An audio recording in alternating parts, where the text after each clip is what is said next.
Welcome in everybody to the Silver Collar Preview Show, where we look back at all the heats that took place last week. We'll check in with Bob Pringle talking about GVA. Yes, Grandview A, she's back for another tilt at the collar after running third last year. Then we'll move on. We'll talk to Matt Roberts about the defending champ, the one and only Chief Dribble.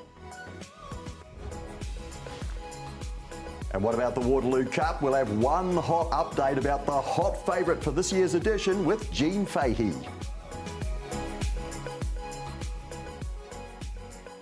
Kia ora, welcome in 2025 Duke of Edinburgh Silver Collar and Waterloo Cup Greyhounds special preview. And we had an interesting Sunday. We had some issues with the track. We'll talk more about that a little later when we get to the Waterloo Cup. But we did get the three heats of the Duke of Edinburgh Silver Collar run and won. And Andy McCook, as I welcome you into this preview, I'd say it's one of the best collections of heats I think I've seen in a long time. Was very good, wasn't it, Rozo? Firstly, pleasure to be on the show as always. And she'd had a bit of everything. Firstly, getting three heats off the ground, which was probably surprising for most. Luckily, we got the favourite through, Chief Dribble, last year's winner. Was a little bit dicey after Tuesday's effort at Manukau too, but we got him through and he's proven that he's there and he's ready to win.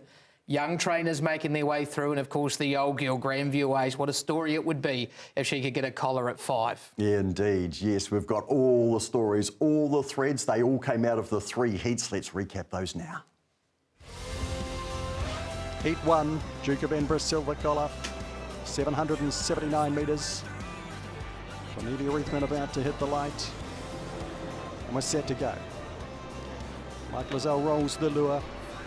Hot favourite in green, Grandview Ace, third last year in the final set. Racing in Heat 1. Grandview Ace is about fifth away. Grandview Ace is coming. Opawa Corbin, Grandview Ace drives. I think got there. Grandview Ace from Opawa Corbin makes the final outstanding. Loading up Heat 2. David in the pink rug, Little Dodo.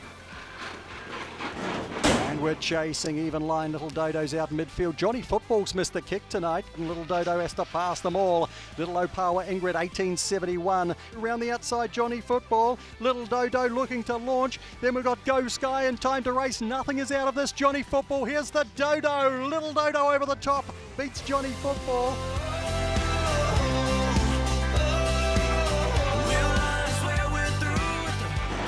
In Heat 3, Chief Dribble's out nice and through the middle. Opawa Dallas makes the best beginning of a career. Sweet and Sassy goes forward now. A lap out and it's Chief Dribble does it in an 1871, same split as the previous heat, out by 5. As they swing the corner, Chief Dribble, he'll see it through. He's a marvel. Chief Dribble beats Sweet and Sassy. Jamie Pruden as a runner in the Silver Collar. Mississippi 2, Mississippi 3, in the morning we'll be on our way. So tipsy, can't stop kissing, I can't wait. Real privilege to be able to commentate those Duke of Edinburgh Silver Collar heats. Aaron White will be back to call the $80,000 Group 1 final this coming Sunday afternoon. And Andy, I guess the market found its favourite. Defending champion comes out and runs the fastest heat, so he tops the market, no question. And he did it Chief Dribble style too, didn't he? He legged to the lead, he found the top. And although he was getting a little bit leg weary late, he was able to get the job done, and being the fastest heat means he's a deserved favourite. Rosa, I think for me, the value is in probably the place market around a dog like Adobe Vidal, who I can see just finding the paint in the early stages after a luckless heat, looking to charge through the line late in the piece. So give her a bit of a place hope. Yeah, indeed. We're going to have a look at the first heat coming up that ran on Sunday. And look, Grandview Ace, she gets back as a rule. Sometimes she jumps a wee bit better than this, Andy, but the other chief contributor to this race was Opawa Corbin, who was also back early. The thing about Grandview Ace is she actually stayed away from the rail for a good part of it until late in the piece. Which is a really surprising thing from her, because she is usually a rail painting type the whole way. Second greyhound, very good here as well. Corbin, you could see him getting tightened up in the early stages and into the first corner. Thought he did well off a prep where he was just slowly building, found the line okay at the Manukau too. He really topped off nicely for this final with a really good second, just being gunned down late by the champ. Indeed. For Jack Johnson these days, of course, did win a Group 2 when Dan Roberts was training him up at Cambridge, the T. McDonald Memorial. Gee, she only just got there too, didn't she? Just in the shadows of the post. Took a couple of checks, did a few things she doesn't usually do. As we've mentioned, it was a really good, solid thinking run from her. So 47.39, Maestro Mojito led up early in those splits. The 16.52, good solid run home. Fastest, as you would expect from her. It's what we get from GVA, isn't it? She's that get-back stayer. She backs up well. We know what we get from her, and she'll be looking to find the line late in the piece. A little bit of a sticky draw, though, but what we expect from her in the heat. Yeah, indeed. Let's have a look at Heat 2. This, to me, is one of the great races for a heat. Turning for home, Andy, there was about 3 lengths, first to last, and anything was a chance. Adobe Vidal gets forward early. Little Dodo starts to slip back and takes a little bit of a bump as well. And a key thing here, Andy, in the gold rug, Johnny Football, who I thought would be up on pace, has got some work to do, takes a bump there. Probably the biggest shock of the 3 heats was him not leading, wasn't it, Johnny Football? We were all expecting him to be on tempo with Opawa Ingrid. Probably worked in his favour in the end. As we know, it's a hard thing to do, trying to lead all the way over 779 metres. Really key moment here, though. Adobe Vidal, blue rug, Little Dodo, pink rug, both getting held up. Adobe Vidal more so. Little Dodo was able to get to the outside, really found the line with a bit of purpose, and that's something we saw from him when winning at Addington over the 700 in his first crack as well. Yeah, indeed, that being in the Kingston Cup at Group 2 level, so 47.36. 3/100ths of a second faster than that first heat. 18.71 Ingrid took them through the split, and on the day on that track, Andy, that's a decent sprint, let alone going another lap. Got dogs like Hadwin Bale winning on the day, running 18 and 30 odd, so it's a good effort from Ingrid to be leading up. Run home not miles away from what Grandview Ace was running, so both greyhounds there, all 3 greyhounds out of that heat, some sort of chance come Sunday. Yeah, indeed. So let's get to the third and final heat, and it was Chief Dribble, the defending champion, and I was nervous about him after that run on Tuesday. Look, it was a very good run for a dog that hadn't had much of a preparation, Andy. But to burn like this on a testing track and to still be able to find the line in the best time of the day just tells us what an exceptional dog he is. We're in June having a crack at a silver collar heat, Rosso, and he's lining up for about his 5th or 6th start this year. Massive training effort by Matt. I was nervous for him after his run at Manukau, to be honest. Got a bit tired late, got a dog like Charlie Horse who ran past him late in the piece, but gee whiz, he proved me wrong. He found the lead. He ran that fast split that we know he's got on him, getting a little tired late, but when you're that far in front, it doesn't matter. Yeah, indeed. He never actually looked like getting gunned down, even though it ended up being the slowest of the run home. Sweet and sassy for Jamie Pruden. That's been a fabulous effort from trainer and dog to get through there. And boom, lateral at the other end of the spectrum, 5 and a bit years old, runs third and gets through as one of the fastest too. So 47.10 overall, over a second outside his track record, Andy, from last year, which shows you how testing it was, and the slowest run home. Was a really hard gallop for them, judging off times, wasn't it? As you've mentioned, a second slower than what he ran last week. He's probably the greyhound with that improvement in him too, which is a really scary thing for rivals. It is indeed. We'll check in with his trainer a little later in the program. Let's have a look at the speed map. Andy, it's an easy mistake to think that, you know, early speed doesn't matter in a 732 metre race or 779 metre race, but it actually does. And, you know, being in clear air does help. And when Chief Dribble can run fastest times from the front, it makes it very hard for the other dogs, no matter how good a finish they've got. It really does, and if anything, the speed map is more crucial because we know Dribble needs to lead to be winning. We know he needs to be in front. And he does have 3 greyhounds under him that can show speed. Sweet and Sassy, Johnny Football and Boom Lateral. And neither of those 3 greyhounds are hard railing types. And although Chief Dribble isn't, if they make him do a bit through that first turn, could get interesting late in the piece. Indeed it could. Speaking of interesting, this time of year I always want to see one race. It's the 2001 edition of the Duke of Edinburgh Silver Collar that ultimately gets won by Aqua Mouse. You might have seen this 20 times. I never get sick of it. If you've never seen it before, this is a treat. Yep. Racing in the Nutrients collar for 2001 and bounding out there is Astro Teddy. Along the inside is Aquamouse. Astro Teddy still in front. He's starting to wobble. Astro Teddy, look at the runs now. Oh, God, I don't know. It could be Aquamouse. It could be Aquamouse. Leo the Lion and Soul Edition. Astro Teddy stopped. What a finish.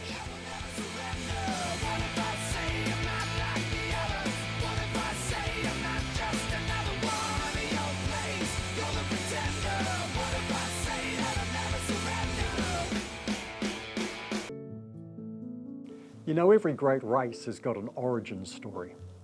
But the Silver Collar, this one's called Royalty, a Major, and a greyhound fit for a Duke. It sort of all started in 1970 when Barry Shaw, the secretary of the Auckland Greyhound Racing Club, was walking his retired greyhound through a cemetery. And in that same cemetery was buried Sir Ernest Davis, former Auckland mayor and brewery boss.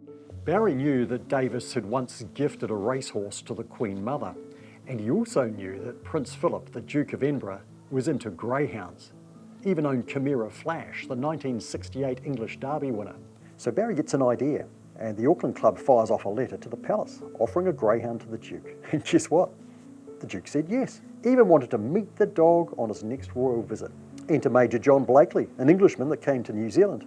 One of his early greyhounds, Lady Stafford, had a litter, and one pup from that litter, well, that's the one destined for royalty. Named Royal Commission, this dog ran for the Duke, with all the winnings going to the Duke of Edinburgh award scheme. Not bad for a backyard pup. March 24, 1970, on board the Royal Yacht Britannia, Blakely and Royal Commission meet Prince Philip. Barry Shaw and other club officials, they were there too. They tell the Prince, we want to name a race after you. And that's how Bravington's Jewellers of London came to craft the trophy. Not just a name, an actual silver collar, fit for a champion. 1971, the very first Duke of Edinburgh silver collar is run at Kumeu. Biggest crowd they'd ever seen. People were parking in paddocks. Sandy Shane wins it, trained by the club president Ian Cole, who was a big part of the story too. The Duke's own dog, Royal Commission, second. And the next year, she wins it. And the Duke, he sends a cable. It says, congratulations, give the dog a bone. Classic. Royal Commission didn't stop there. She came third the year after, won 33 races in all, and became the dam of our commission, who won the 1978 Auckland Cup. And in 1986, on another royal tour, Prince Philip met that year's winner, Boogie Monster, and his owner-trainer Peter Lubbock, who was confined to a wheelchair. The silver collar wasn't just a race by then, it was a tradition. And every year produces another wonderful winner. And that, right there, from racing roots to racing royalty, is the story of the Duke of Edinburgh silver collar.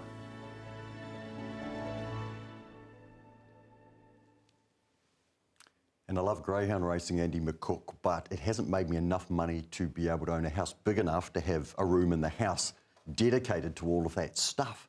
Hence, I was in the garage.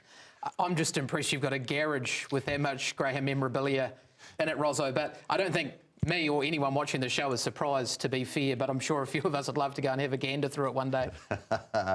Yes, before it burns down. And of course, all of that history has been kept by people like Peter Fenimore and before him, the late Sam Fletcher. So I and we all owe them a great deal. And of course, we heard the voice of Peter earlier for those 48 collars as well. All of that has made up the rich tapestry that is the Duke of Edinburgh silver collar. And so now, Andy McCook, we have to sort out who's going to win this year's edition.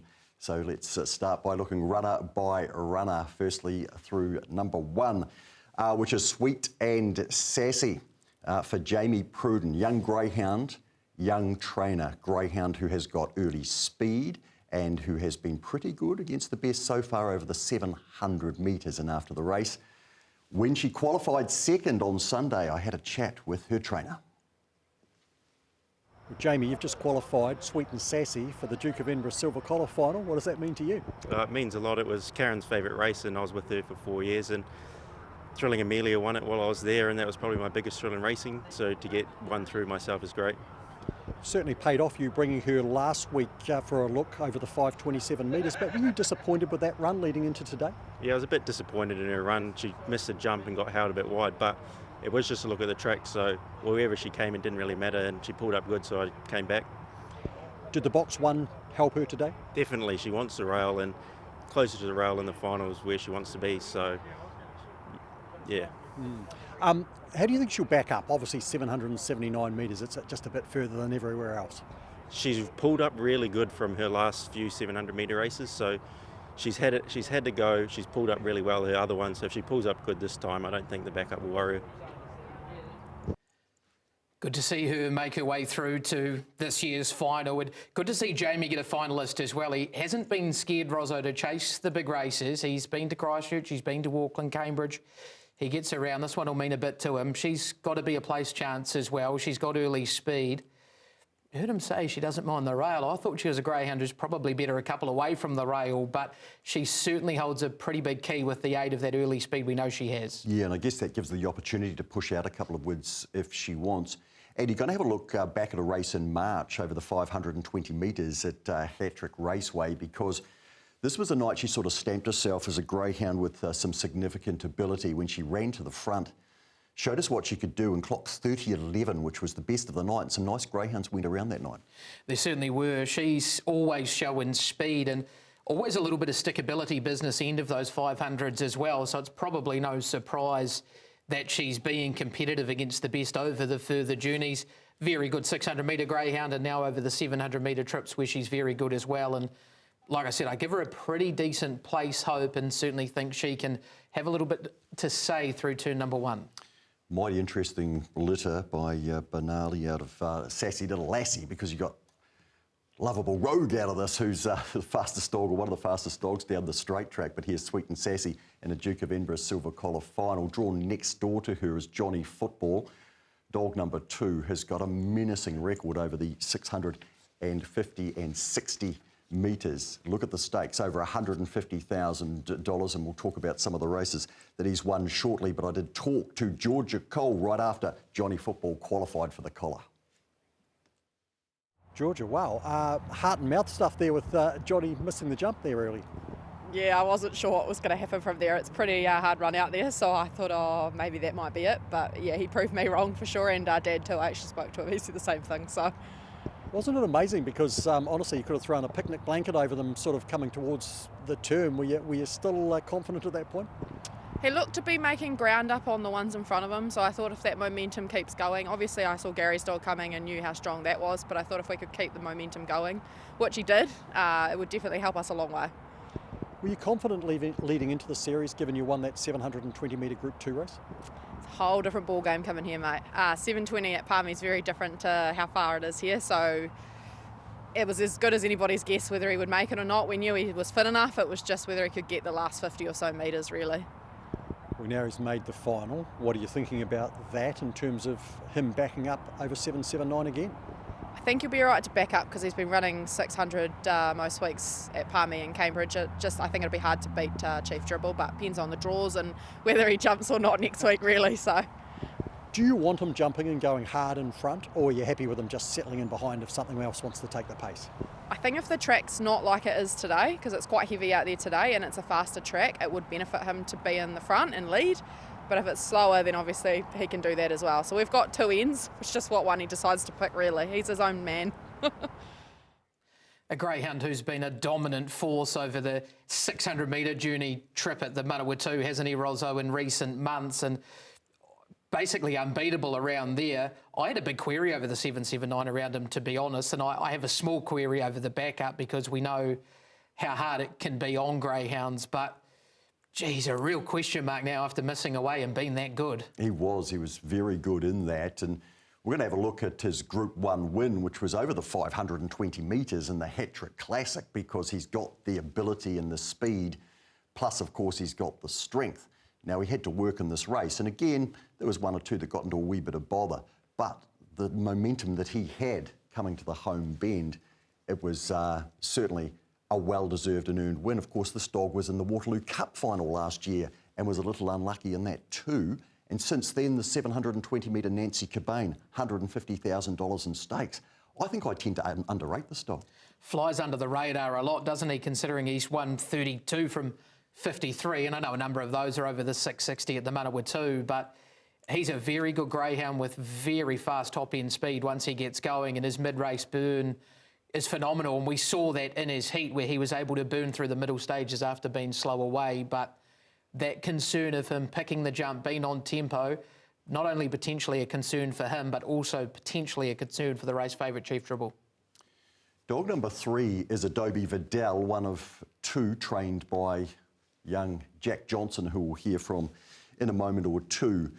But this is a dog who, lining up next to Johnny Football, almost the complete opposite sort of a dog, but that is the beauty of the Silver Collar, that it draws these dogs together and one could beat the other. Let's hear from Jack Johnson after the heat. Jack, you've also qualified Adobe Vidal, a maiden distance dog, but I guess the alarm bells were ringing after she ran home so well on Tuesday at Palmerston North. Yeah, it was a massive run at Palmy, and she ran through the line very well, so we're looking forward to see how she'll go here today. And what did you make of the run overall, given she's finished behind 2 of the favoured candidates for the final?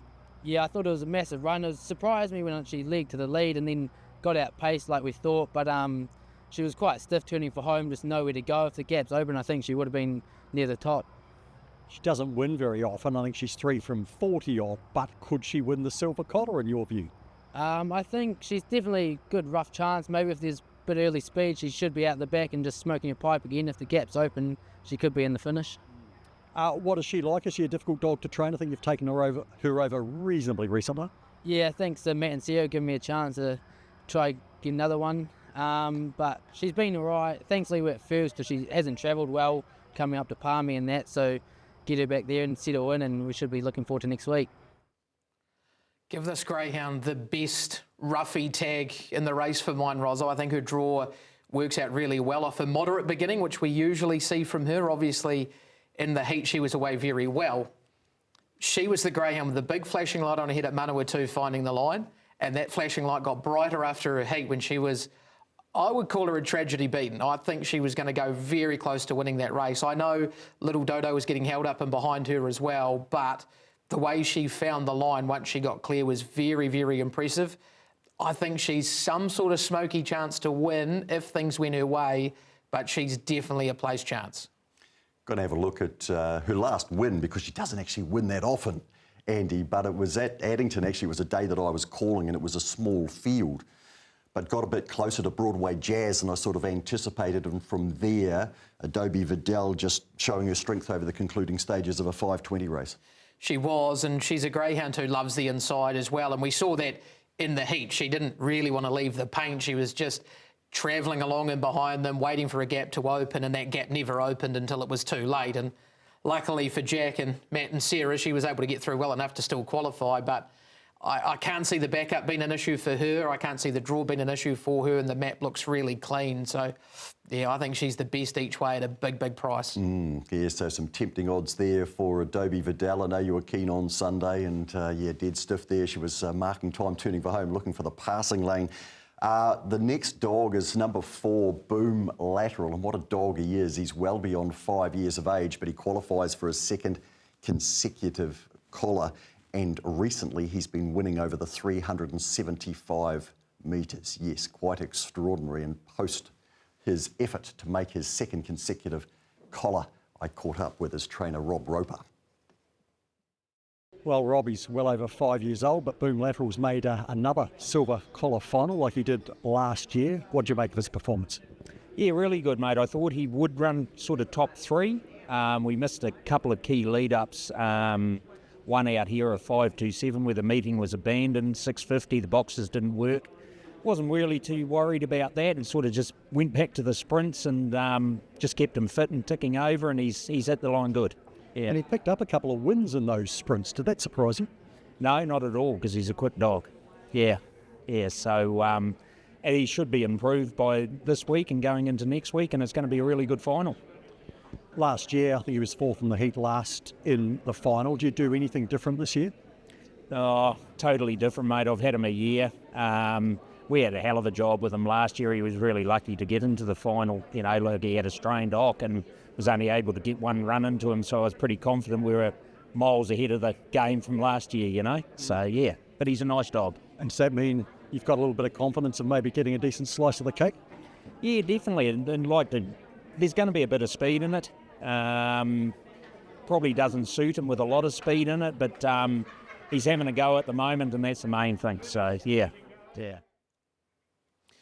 Another greyhound who probably wasn't away as clean as we know he can be in the heat. He was very good, finishing third and behind the favourite Chief Dribble. But, Rosa, I think another greyhound who looks some sort of top 4 chance at a big price, if he can show that early speed. Again, much like Sweet and Sassy and Johnny Football, not only is it about him, but it's also about where he could potentially have Chief Dribble through turn 1 if he was to make one of his clean beginnings. Yeah, indeed. So that was him there in this particular race, which is the Auckland Stayers, going back over the 779 on January the 26th, and he got himself to second, and then he worked his way round to the lead. It was a pretty wet day that day. It was Auckland Cup Day, Andy. It was fairly sloppy, and look, we know with Auckland we could get the same conditions, you know, to come up on Sunday.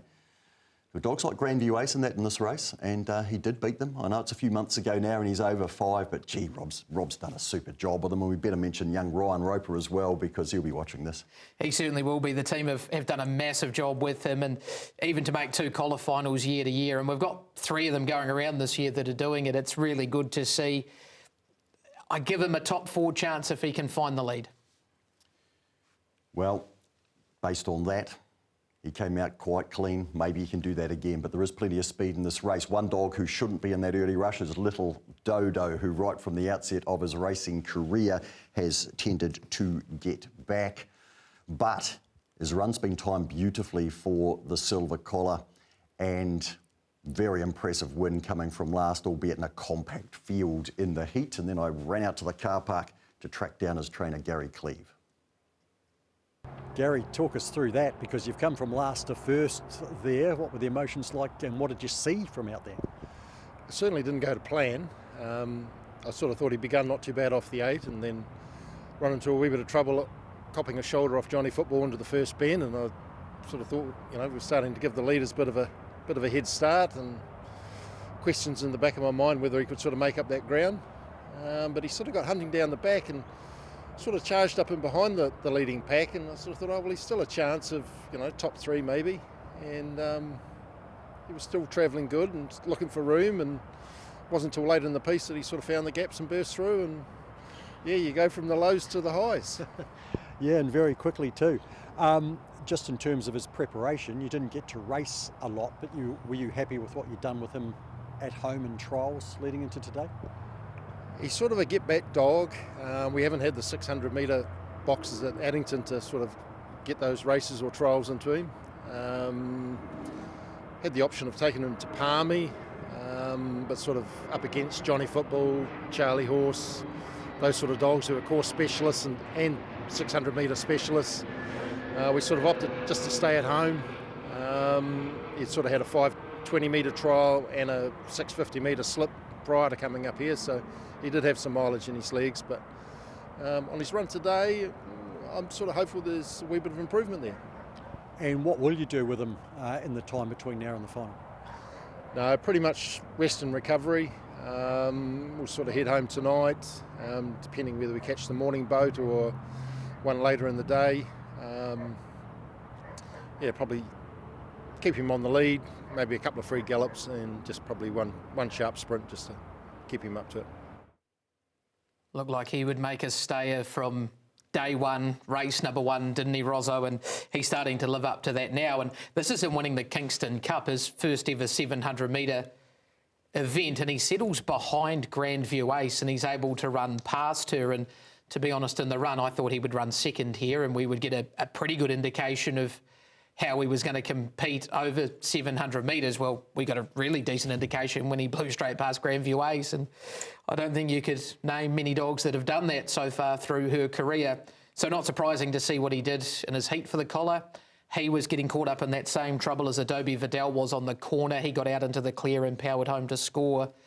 And much like her, it's a really decent map, even from a sticky draw, owing to his lack of early speed. So expecting him to be back, looking to hunt rail, probably trying to get either in front or onto the heels of Adobe Vidal again, and from there, gaps open. He's got to be a big player. Yeah, indeed. For Gary Cleave and Gayleen Turmold and the family, Anthony and Sydney, and of course 3 years since no keeper did the job for them. Now, what about number 6, Chief Dribble? Of course, he's the defending champion, the Duke of Edinburgh silver collar winner of 2024, and in track record time. And Matt Roberts, trainer of Chief Dribble, he joins us now. The answer, the replacement to Mitch Barnett, it looks like. You're well dressed there, Matt, for what's been a good season so far for the Warriors, a good season for Chief Dribble, because he looks really good leading into his defence of the Duke of Edinburgh silver collar. It's been an interrupted season, though. What problems have you had with him? Yeah, just like Mitch Barnett, he's had a couple of injury woes. We had a bit of trouble with a ligament in the back of his hock after his most recent win at Addington, and we know how delicate their hocks can be, so we took every precaution, and he had a long sort of spell on the sideline with that.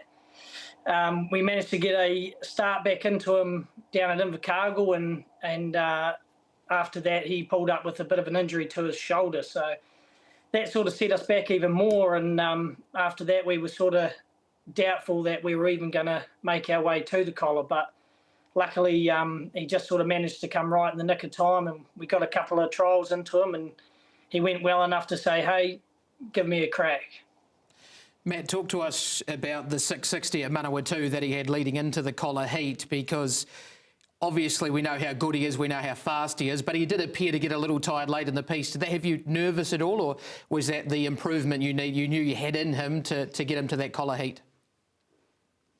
Yeah, it was a wee bit nerve-wracking, just the final sort of 30 or 40 metres of that race. But we all know how dominant Johnny Football's been over the 600s in the North Island. And I think that was one of his quickest times, if not his quickest time around Palmy to date. And, you know, he went a pretty good race, Chief Dribble, all things being equal, with how much time he's had on the sideline and only the one race under his belt. So I was a little bit concerned, but at the same time, not terribly concerned. I knew that would have him in good stead come Sunday, a wee bit fitter again.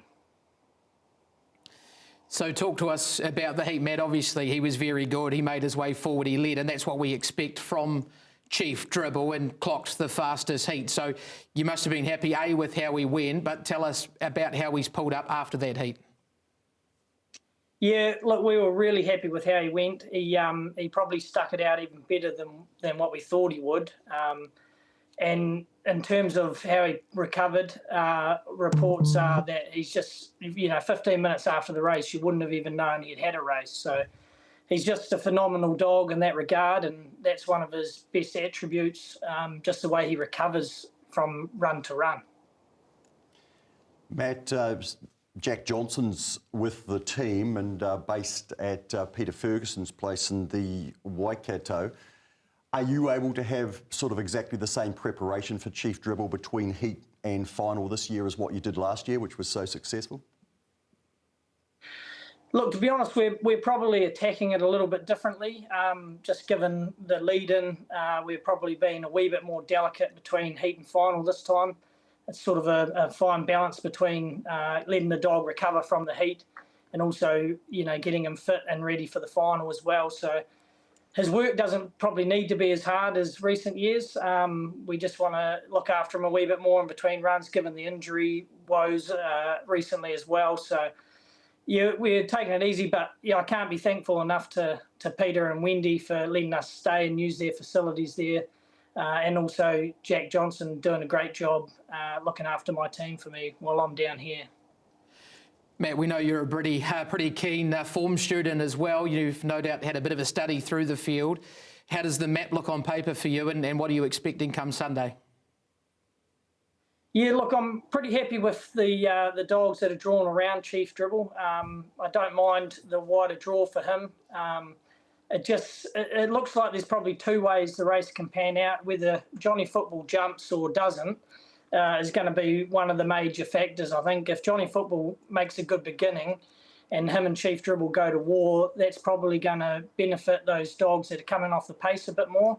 But yeah, hopefully for my sake that Johnny Football begins a bit like he did last week and we can get an easy lead.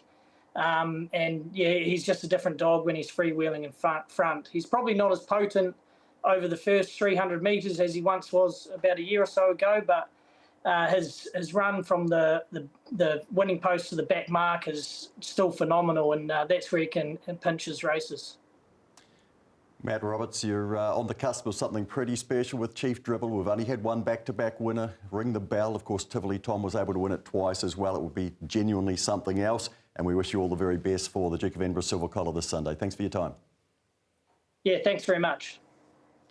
Matt, touching on the most crucial point of the whole race come Sunday, Rosso, and that is that early map. Does he get forward? Does he find the lead? Does he find it with ease? Or does he have to work?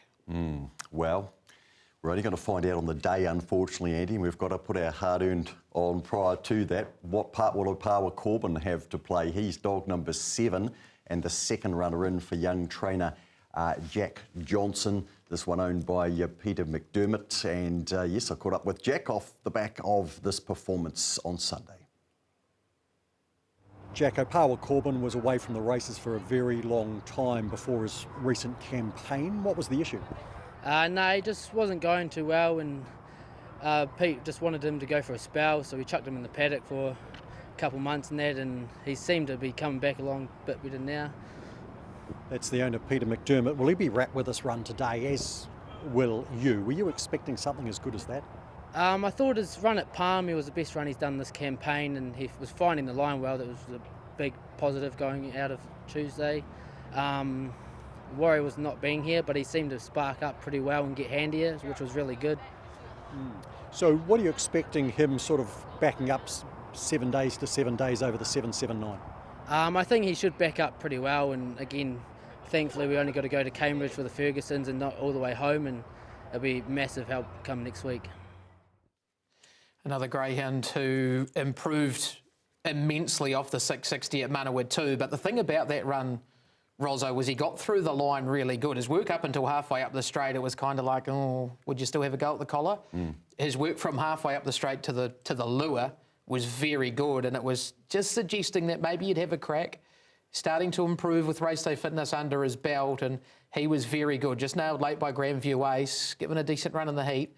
He's got to be another greyhound at a big price who just isn't the worst chance. Yeah, indeed, and we've just watched him there in his greatest performance, being the Group 2 Teresa McDonald. That was back in 2024, but great to have him nearing peak for the collar of 2025. Righto, let's get to number 8, last in the book, but by no means least. In fact, the opposite of that, over $200,000 in stakes for this triple Group 1 winner, Grandview Ace. Well, when I got out of the commentary box on Sunday, Bob had already gone, so we sent a crew down to get some thoughts from him. Oh, I was absolutely delighted by it. The little girl's kept wide most of the journey, and she used a good track sense and took advantage of the dry home straight, really, to shoot down the rails and get the business done. I was thrilled. Probably one of the wettest tracks that she's raced on. She's taken an extra day to recover, but she's pretty chirpy out the beach this morning when I let her have a free gallop amongst the seagulls. I give her one free gallop, as I said, out the beach this morning. That's it. I walk her in the morning, of course, to empty her out, but nothing significant. She's just a lovely spoiled dog. She won't allow me to go anywhere without her, so she's got her bed made up for her in the dogmobile, and she comes all over the place. I think she's getting better the older she gets. Andy McCook suggested that about 6 months ago, and I think he was right on the button. She's won from box 8 before. This is a higher calibre field, of course, and as I said, us trainers get a bit concerned about what box we get, but it doesn't worry her, it doesn't worry the greyhound. She'll just plan a race the way she wants to as it unfolds. Any trainer that's got a dog that can go over distance must dream and aspire to be in the silver collar. This is her second one in a row, and I'm just thrilled with that. She won a heat last year and was third in the final, and she's won a heat this year, so it augurs well. I'd be absolutely thrilled, but oh my goodness, I could die happy.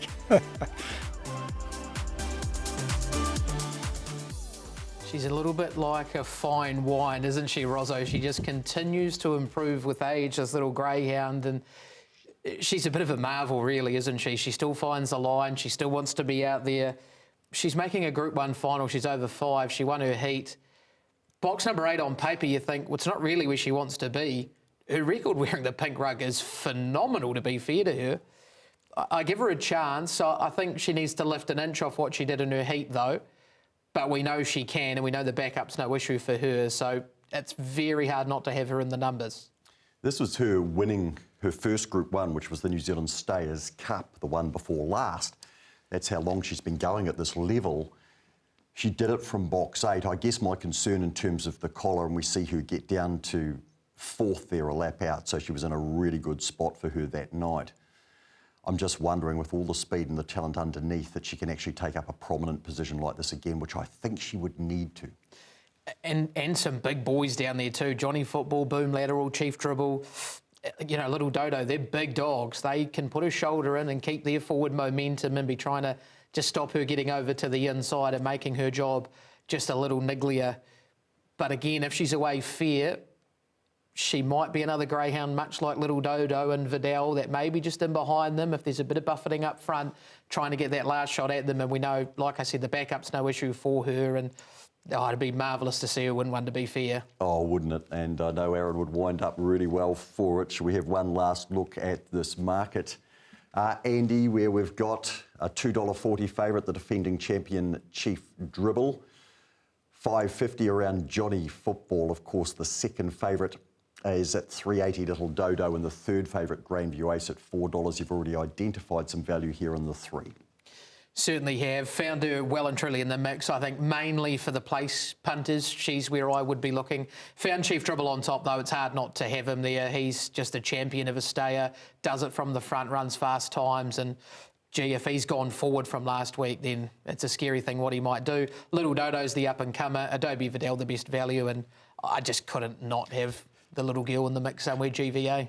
You know what, I'm exactly the same in terms of having Grandview Ace in for 4th, and I really hope she finishes better than that, but I wanted to put her in the numbers. Little Dodo was my selection pre the heats. After the heats, obviously, Chief Dribble has really put his paw up to make it a double, and I was tossing up between the two. You've gone Chief Dribble. I'll go Little Dodo for a bit of fun. Not much between them. I've called Johnny Football to many wins, and I'd love him to run a race. And I think based on last week, if he backs up, clearly he will, and Grandview Ace is in there as well. But I think we've got a good, well, we've got a high quality field and a good final coming, Andy. And so it gives us the opportunity to reflect before we head and look at the Waterloo Cup after the break on a Gold Star performance in the Silver Collar from 2 years ago. The green light comes on. The lure's been sent to the boxes now for our great race. Duke of Edinburgh Silver Collar 2023. They race for Collar Glory. Coming out nicely there was Opawa Gina up there, Big Time Epic. So the speed factor in the race, they're up there 1 and 2. Getting through on the inside, here's Gold Star Carlito now, Big Time Epic. Gold Star Carlito on the outside, down the outside, Raja Bale. Gold Star Carlito for Gold Star Racing. They get the collar of 2023. My father was a betting man, but I got myself a steady hand. He's sitting in the corner with a 6-pack of Corona, betting that his son will win again.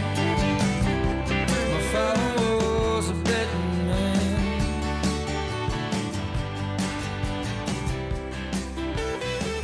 And I need some brown-eyed 5-5, north side of the Group 1 Waterloo Cup, Power Superstar, New Zealand Cup and Auckland Cup winner. 5-2-7, they're off. Out nicely, Tell Bingo Bale, Power Superstar. He shoulders up the track and he makes sure he's in front in the first corner here. Power Superstar for Gene and David Fahey away by 4. Big Time Blazer. Tell Bingo Bale, last year's winners run to 3rd, but it's all Power Superstar. 4 Group 1s, a Waterloo Cup. Gene and David Fahey, they've got one finally over Tell Bingo Bale and Big Time Blazer. He's just simply amazing. He's got the biggest heart. Yeah, he's just an absolute gem to have in the kennels. gotta be one that don't remind me of you there beside me. I need to find me a brunette. Yes, the Faheys, they finally got their Waterloo Cup in 2023 with Opawa Superstar after a host of seconds and thirds over the years. Now, this year's Waterloo Cup, there were to be 3 heats. One was run, and we'll forensically examine that very shortly, out of Addington, where 3 finalists got through. There was to be one at Hattrick on Friday. They didn't get a field for that, so they carded 2 at Manukau on Sunday. Now, after the silver collar heats, unfortunately, when the tractor went out to groom the track, the mat off the back of the tractor, a U-bolt broke, put strain on another U-bolt. That broke as well, and some of the track was gouged out in a couple of different places. I saw photos of that. The track had seemingly been quite heavy as it was. They tried to remedy the situation and were unable to, and those heats were not able to be run, and consequently, the finalists, the 5 remaining finalists, were drawn out of a hat in the pavilion, and a number of very good greyhounds, Andy McCook, missed out. We haven't really got time to go into that, other than obviously it's an unsatisfactory situation. I did speak with the CEO of Greyhound Racing New Zealand. They're responsible for the track managers today, Edward Rennell, and we talked through what's already been seen on Facebook and online. But ultimately, this is the field we get, and this is the field we need to talk about. But we only had 3 that actually genuinely qualified that you called on Thursday. Yeah, unfortunately, it's a heavily disappointing situation, but as you've mentioned, it's one we can't change. I mean, not getting the heat at Wanganui was disappointing in itself, let alone what happened at Auckland. And these things happen, unfortunately, and we've just got to move on with it, and we have a field in front of us. And luckily, we got Cisco Bale through out of that Auckland Cup. One of the favourites made his way through, and the others will have a part to play come Sunday. But this is the heat out of Addington anyway, and One Hot Bandit, the Greyhound, too. Just running out of ways to describe. 15 from 15 at Addington. He is just a marvel. He has got early speed now. He races forward. We know he's got strength on his side as well. So once he finds the top, he's very, very hard to get past. Certainly is. And in behind, Stuck Throttle, who is just able to be there and thereabouts in these races all the time, qualifies for another final. And Opawa, surely one of the unluckiest greyhounds going around. They all qualify. The winning time on the night was 29.99. And joining us now from Balcairn in North Canterbury is Jean Fahey from the Fahey-Wiley team. And Jean, thanks for joining us. 2 runners in the Waterloo Cup with One Hot Bandit and Opawa Shirley. How have they both come through their Thursday night performance at Addington? Yeah, no, they're both all good. We gave them a run up our straight track this morning, and they ran really well. So we're really pleased with that. Obviously, Dave and Katie will check them over tomorrow. They'll probably get another run on Thursday, and then they'll be set for the race on Sunday. Jean, talk to us firstly about One Hot Bandit. Obviously, he's one of the best dogs in the country. Does that put added pressure on you and the team to have him ready to rumble come Sunday? It's always nerve-wracking when you've got the favourite in any race, but he's done everything on his own merits. He's a good dog, and he knows how to find the line, which is a bonus. Jean, I'm just wondering about, obviously, at Addington, he has been literally unbeatable because he's unbeaten there.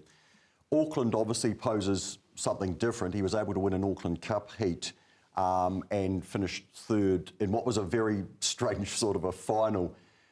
Do you think that Manukau poses any problems for him as opposed to it being at Addington where he'd be almost past the post?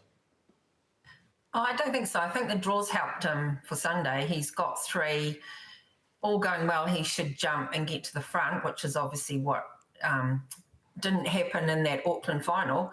So that's what we're looking for. We think 3 is a good draw for him.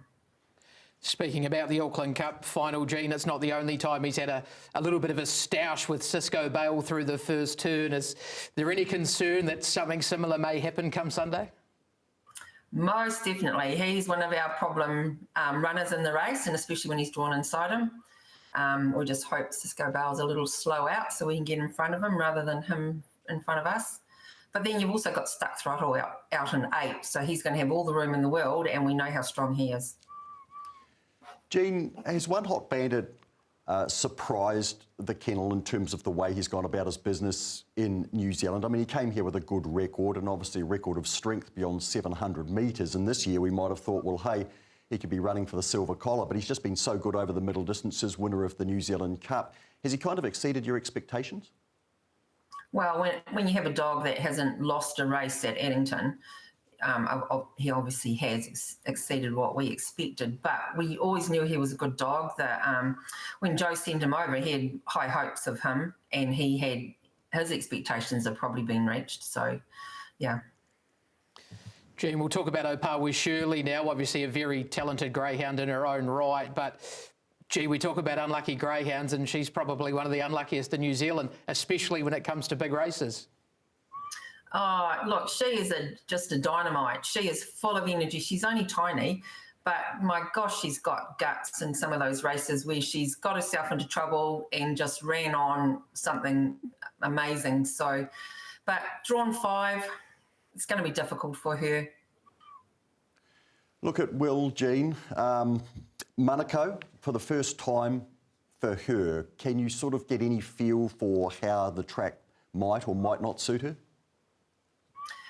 I think it's going to be, again, it's that first bend in Auckland seems to cause a bit of trouble when you're first going around there. So, yeah, we'll just have to see how she comes out of that first bend and round by the sprint boxes. If she's got room, and she'll be running on.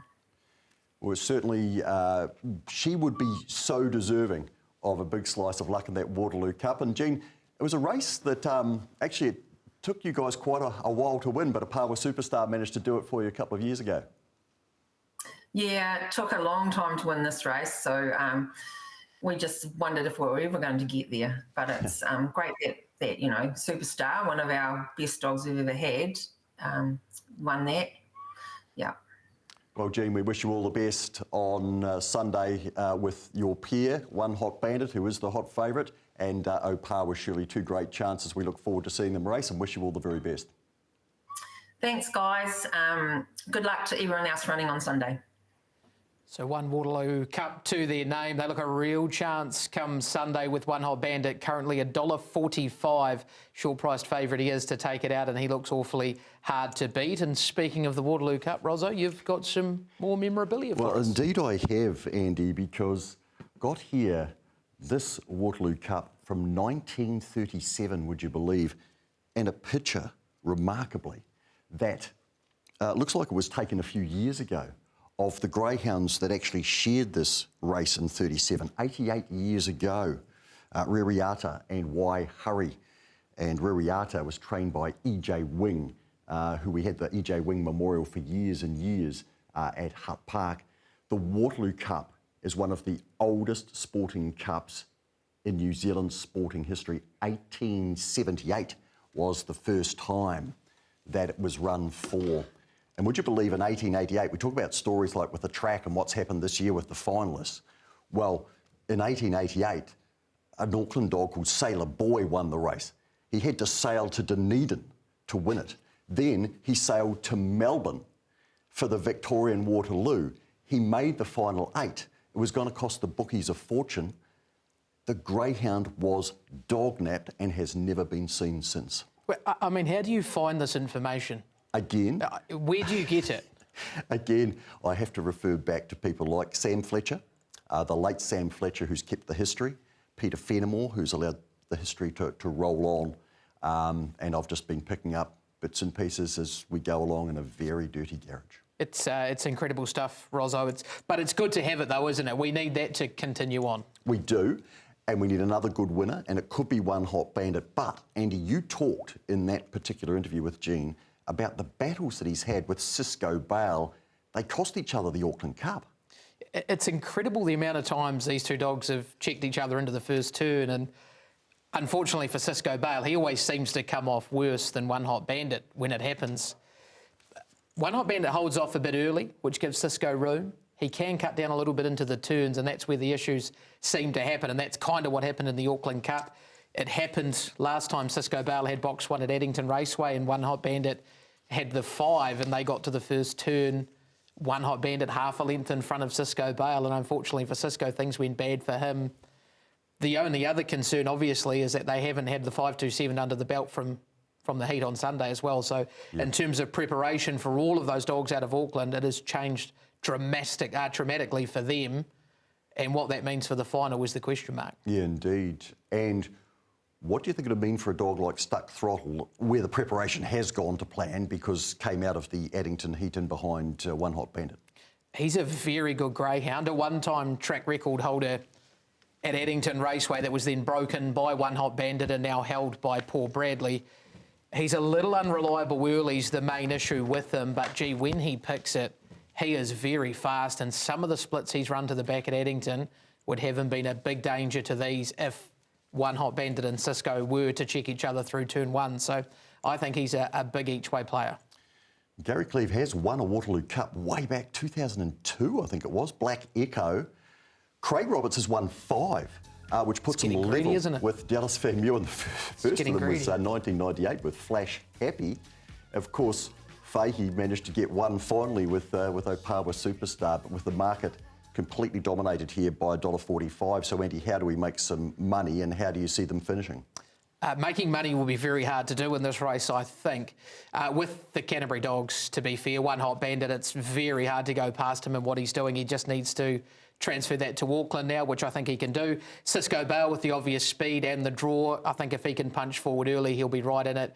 Opawa Shirley, I said this to Jean, but she would be one of the unluckiest greyhounds racing in New Zealand, especially in big races. Probably should have a New Zealand Oaks to her name had she have got luck in the heat.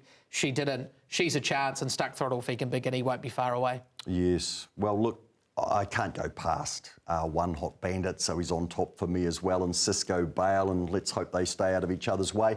I want to put Opawa Stacey in for Sam Lizelle. Sam's granddad, Max Matthews, trained 2 winners in the 90s of the Waterloo Cup. Miss Cutie 92, Cutie's sister in 94. Max gave me this tie. I want to be wearing this when Sam rips off a biggie. She was unlucky in the New Zealand Oaks. I thought that might be the one for her, and it didn't work out. And it's not going to be easy for her here, but I've put her in, and obviously a lot of respect around Stuck Throttle as well. Andy, what about the undercard? Because what the Waterloo Cup mishap has done, and obviously Paul Bradley didn't go through either, the Auckland Cup runner-up didn't go through out of the Addington heat. So with dogs like Boom Dynamite and More Magic, the Auckland Cup winner, and Fair to Tread, the Spion Rose winner, they've all gone into the undercard in races like the Auckland Derby and the Peter Early Classic, and that's what we've got to look forward to Sunday. It's a very, very strong undercard, and one of the strongest you will see. That Derby is very, very good. The Oaks is tidy as well. Good to get another 7.79 off the ground as well with the ring the bell distance with the greyhounds who missed the collar going around again. And good to see Jerry Kohler racing up there as well, another C5 on the program, so he gets to go up and have a crack while the boys and the girls have made their way through the heats last week. So very, very good undercard and plenty to look forward to. Indeed. And you'll be watching on. You've got quite a big harness meeting to call with a lot of numbers. I think race one's a 15 or 16 horse maiden trot, so that'll be fun. But I'll definitely have one eye on the TV watching Auckland, seeing what's going on there. Well, the good news for us is that Philippa Morris will be in action on Sunday hosting. I'll be alongside, and Aaron White will be calling the 2025 edition of the Duke of Edinburgh Silver Collar. If we haven't found you a winner, I hope we have at least entertained or pointed you in the right direction. We'll catch you on Sunday afternoon.